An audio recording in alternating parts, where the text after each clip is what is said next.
deles. Queridos irmãos, vocês que estão aqui, vocês que estão nos acompanhando aí. Eu sei, muitos de vocês saíram de casa com desejo de ouvir a palavra de Deus, em busca de direção, em busca de consolo, em busca de esperança. Mas alguns de vocês que estão aí, podem fingir sinceridade, mas não são sinceros. As perguntas não são para resolver seus problemas, as perguntas são para ver se a gente dá uma justificativa para aniquilar Jesus da nossa existência. É isso que muitas vezes nós fazemos. O homem anda por aí em trevas, diz a Escritura. E muitas vezes eles parecem tão nobres, com justificativas aparentemente tão nobres para não frequentarem a igreja, para não buscarem a Deus. Parecem que são dúvidas tão genuínas que procedem de corações que estão angustiados, sedentos da verdade. Mentira! Mentira! Cada homem que perambula por este mundo, dando as desculpas mais esfarrapadas para não buscar a Jesus Cristo, eles são muito parecidos com estes homens aqui. Jesus atrapalha o negócio deles. Jesus atrapalha às vezes o seu negócio. Você quer viver uma vida de pecado, uma vida errada. Mas você não quer dizer, eu sou um safado, eu sou um picareta. Pense no trabalho que dá pra fazer um negócio desse. Pense você. Você talvez está aqui, você, sua esposa está aqui, mas você não é crente. Você que está me acompanhando aí. Talvez sua esposa foi agora para a igreja e você está sentado na sua casa. E você dá desculpas, e mais desculpas, e milhares de desculpas. E você diz, não, mas eu tive um trauma em tal igreja. Olha lá, você viu aquele pastor pilantra? E aí parece que você diz assim, eu tenho tantas dúvidas se isso é verdade ou não. Mas você finge piedade. Como esses homens aqui, você finge. A verdade é que você quer continuar a ver aquelas pornografias que você vê. A verdade é que você quer continuar com aqueles negócios sujos que você tem. Você quer continuar a colocar chifre na sua esposa. Essa é a verdade. E aí vem e parece tão piedoso, com dúvidas tão sinceras. Mentira, mentira, mentira. Você pode enganar a mim e a sua esposa. Não a Deus. Não a Deus. Inúmeras vezes nós somos assim.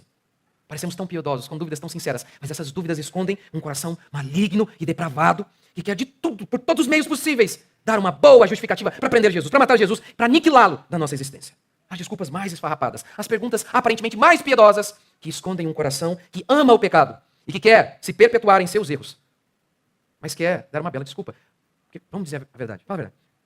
Imagine você olhar para o espelho, olhar para sua esposa e falar assim, bem, eu não quero ir para a igreja porque eu sou um canalha. Quem consegue conviver com isso?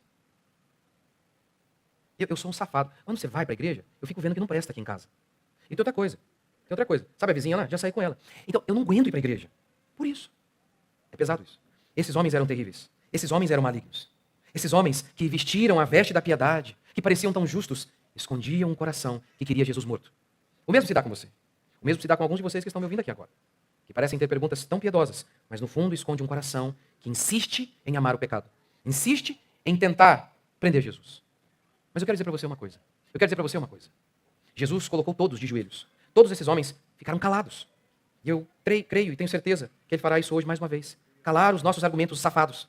Calar as nossas desculpas esfarrapadas para não buscá-lo, para não viver para ele. Todos ficaram em silêncio. Todos aqueles ao longo da história que se revoltaram contra Cristo caíram ajoelhados, caíram prostrados. E um dia, todos os homens, sem exceção, que o rejeitaram, que deram desculpas esfarrapadas, cairão de joelhos e vão ter que confessar que só o Senhor é Deus. Com a grande diferença. Aqueles que creem nele confessarão, só o Senhor é Deus, dizendo, bendito seja o Senhor, eu estarei contigo por toda a eternidade. E os ímpios que rejeitaram e que fizeram perguntas safadinhas, mentirosas, que escondiam um coração maligno, também vão ter que dizer, só o Senhor é Deus, mas no inferno. Cristo é irrefutável. A fé cristã é invencível.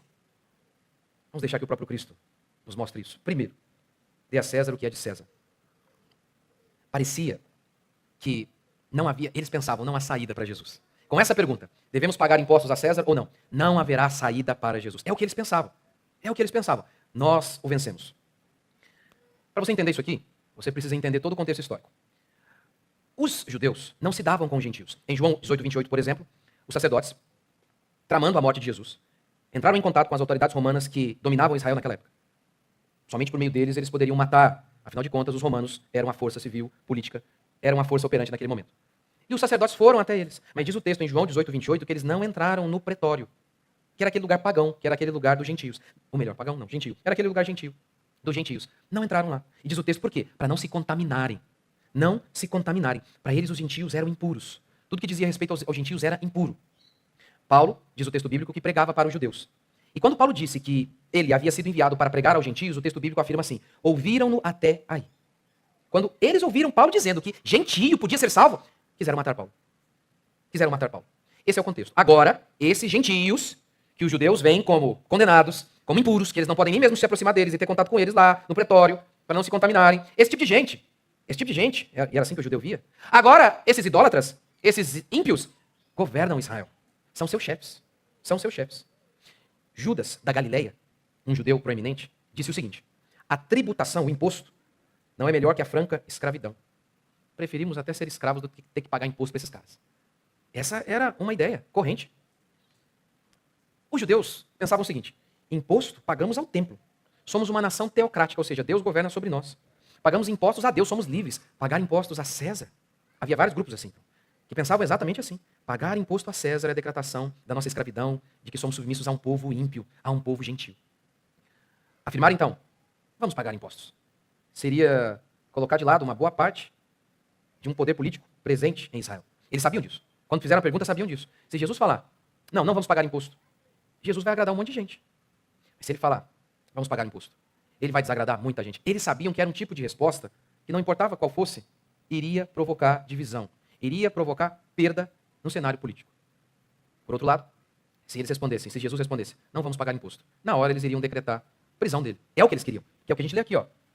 Eles queriam prendê-lo, verso 19. E essa era a estratégia. Sonegar imposto não pode, rapaz, é crime, vai ser preso. Pronto.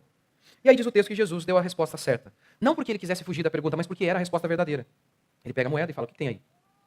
Romanos 13, como Paulo bem explicou, toda autoridade foi constituída por Deus, inclusive esse ímpio, gentio, César. Eu estabeleci. Ele está aqui dominando sobre vocês porque eu o estabeleci, como eu estabeleci Nabucodonosor, lembra? Eu enviei Nabucodonosor para julgar os pecados de vocês. Então, quando uma nação pagã, gentílica, lidera sobre vocês, lideram porque eu permiti. Lembra que ele disse isso para Pilatos? Quando Pilatos falou, Senhor, Jesus, eu posso te libertar. Ele disse, nenhum poder teria sobre mim se do alto não fosse conferido a você. Eu coloquei você aqui. Ou seja, então ele está dizendo, a autoridade toda ela foi constituída por Deus e é lícito, ainda que seja ímpio, pagar tributo a eles, por conta dos serviços prestados. E aí ele diz, paguemos o que é devido a César e venhamos a devolver também o que é devido a Deus. E o texto diz que eles ficam calados. Aí vem a segunda, o marido na ressurreição. Como eu já disse para vocês, os saduceus não acreditavam em ressurreição. Atos capítulo 26 também confirma o que a gente acabou de ler. Eles não acreditavam em ressurreição, nem em anjo, nem em espírito. Declara Atos capítulo 26, versos 6 a 8. Nem em ressurreição, nem em espírito e nem em anjo. Óbvio, se não existe espírito, eles não acreditavam que nós éramos eternos. Morreu, acabou para eles. Uma doideira, mas os saduceus, que era um grupo, uma seita judaica, presente ali em Israel, acreditavam nisso. Então eles vieram com um problema que eles acreditavam que era prova irrefutável de que não havia ressurreição. Senhor, pense na seguinte história. Um homem, ele se casou, mas ele morreu e casou com a segunda, um homem morreu, e aí o irmão dele veio e casou com a esposa. O segundo morreu e assim sucessivamente, de tal modo que 7 homens se casaram com ela. E aí? Imagina então quando ressuscitar. Como é que vai ser isso? Ela vai ser esposa de quem? Na realidade,